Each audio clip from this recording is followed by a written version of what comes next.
En el fondo de la bahía gaditana, costa oeste de la isla de León, se conserva intacto como un fósil histórico el enclave militar de Punta Cantera. En agosto de 2001, la Armada Española desalojó los polvorines de Fadricas en Punta Cantera.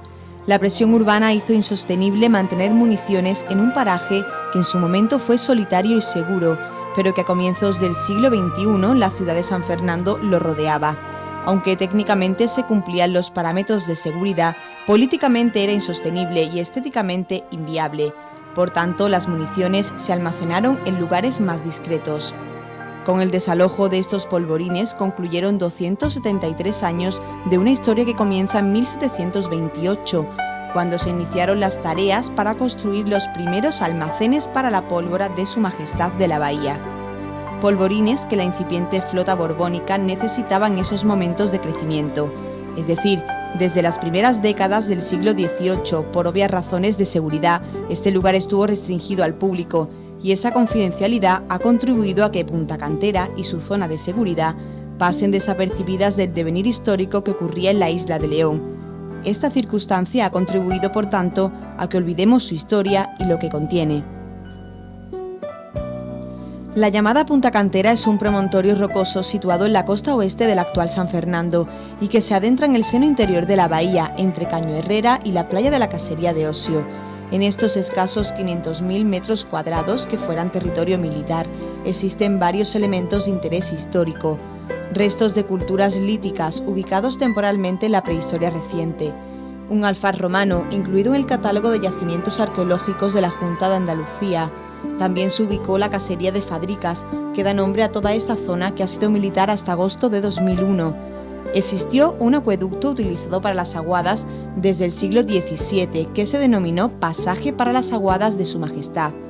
Aún existe un embarcadero del siglo XVII labrado en roca ostionera. Estuvo el Lazareto de Infante, usado profusamente durante todo el siglo XVII y parte del XIX para paliar las epidemias de fiebre amarilla. Aún permanecen en pie dos de los tres primeros almacenes para la pólvora de Su Majestad, las murallas que fortifican Punta Cantera, las que aquí veremos, y el espigón de Punta Cantera, un precioso muelle para embarcar pólvora a las flotas de Su Majestad. A principios del siglo XVIII, las inconexas flotas armadas españolas están prácticamente aniquiladas. Sin armada es imposible mantener las comunicaciones comerciales con América, y en consecuencia nuestro inmenso imperio colonial permanece indefenso. Por eso las administraciones borbónicas deciden recrear nuestra propia armada. Fusionan los restos de estas flotas y crean una única Real Marina, y a pesar de enormes dificultades impulsan la construcción naval de tal manera que al final de este ciento llegamos a ser la segunda potencia naval del planeta. Y para crear una armada de tales dimensiones fue preciso apoyarla desde tierra con centros de suministro, y entre estos, no menos importante, el suministro de pólvora. Y es en Punta Cantera, por su situación estratégica, donde encuentra perfecto acomodo los primeros almacenes para la pólvora de Su Majestad, que suministraron tal género a las armadas borbónicas. La historia comienza el 22 de marzo de 1728, cuando el ingeniero director de la Junta de Fortificaciones de Cádiz, don Ignacio Sala Garrigo, tal vez el más notable ingeniero militar español del siglo XVIII, envía una carta al marqués de Castelar. En esta carta reflexiona sobre las grandes desgracias que pueden suceder con la pólvora, y especialmente en esta plaza, donde se halla una gran cantidad de ella en dos almacenes grandes muy cerca uno de otro, y en la torre de San Sebastián, que si por accidente o por algún rayo le pegase fuego, discurro perecería sin duda alguna el todo o la mayor parte de esta ciudad. Para solucionar este riesgo, propuso construir nuevos almacenes para la pólvora en la isla de León, por entonces muy poco poblada. Efectivamente, después de diversos avatares, el 2 de enero de 1731, Ignacio Sala entrega los tres primeros polvorines de Fadricas a Patiño. Ahí comienza su historia. Fueron planos de Jorge Prospero y Marqués de Berbón. La cubierta de los almacenes y del cuerpo de guardia tendrán una bóveda de ladrillo y medio de grueso, cubierta de una costra de hormigón, haciéndola puntada por ser la que menos empuje causa y evitar el espesor en las paredes, según han indicado. Sabia decisión que sirvió para darles la robustez necesaria para llegar intactos hasta nuestros días.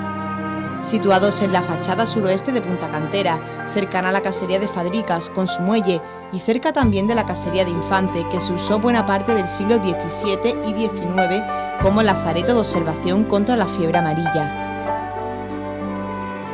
San Jerónimo, San Bernardo, Santa Bárbara fueron edificios con dos cuerpos, cubiertos con tejados a dos aguas, el interior con dos bóvedas de cañón paralelas ligeramente apuntadas para evitar un grosor excesivo en las paredes mixtas, el interior de ladrillos y el exterior de piedra de mampostear, bien trabadas y capaces de resistir las andanzas enemigas. Desagües con forma de medios cañones, de piedra de la isla de Santipetri, no debía ser de roca ostionera de la isla para mantener el interior perfectamente seco. Ventanas orientadas este-oeste para provocar corrientes de aire que secaran el interior y la pólvora.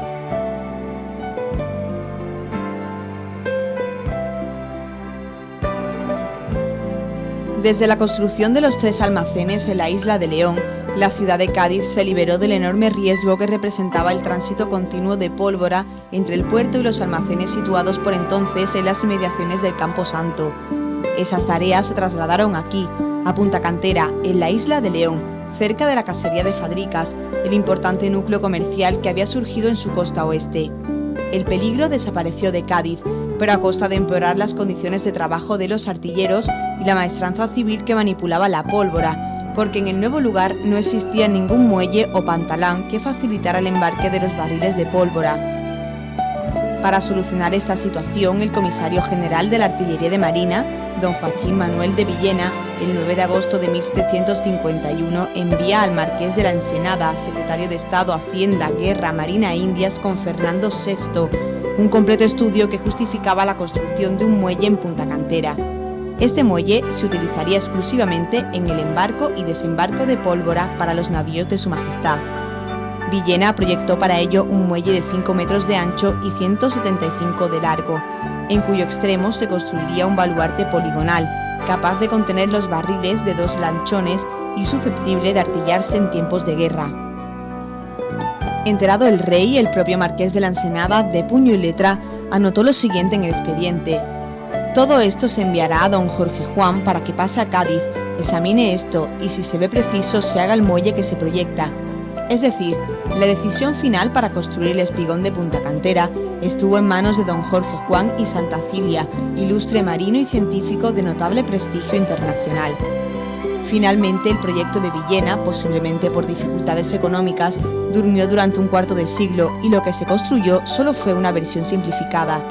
Aún así, lo que hoy podemos admirar es un bello espigón en rampa descendente que parte de la fortaleza y se adentra en el mar, enfilando directamente el puntal de Cádiz. Sin duda, una solución económica para facilitar el aprovisionamiento de los buques en un litoral tan tendido como el del interior de la bahía. En los bordes de la construcción se utilizaron sillares machiembrados, labrados en roca ostionera para dar mejor trabazón a una obra batida por las mareas. La superficie del espigón a duras penas sigue siendo un empedrado de lascas colocadas verticalmente sobre una capa de zahorra, alineadas y adheridas con mortero de cal. Forman cuadrículas rectangulares ligeramente inclinadas y con una hilera central de lascas maestras. Y así quedó preparado para ser uno de los 2 apostaderos de las flotas de sutiles, cañoneras, obuseras y todo tipo de embarcaciones pequeñas y artilladas que apoyaron los ataques y defensas durante el cerco francés de 1810. Estuvo mandada por el almirante don Cayetano Valdés, insigne marino enterrado en el Panteón de Marinos Ilustres. Desde aquí partían las lanchas para apoyar cualquier eventualidad en el rosario de baterías que rodeaban la isla de León.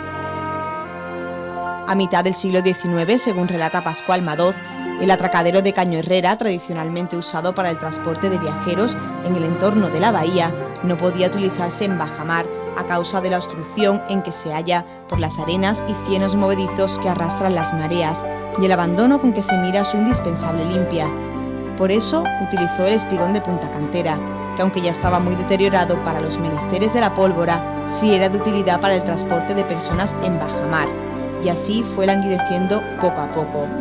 Finalmente llegó el ferrocarril y el automóvil, y las provisiones de pólvora y otras municiones se hicieron al margen del viejo espigón. Entonces lo olvidamos.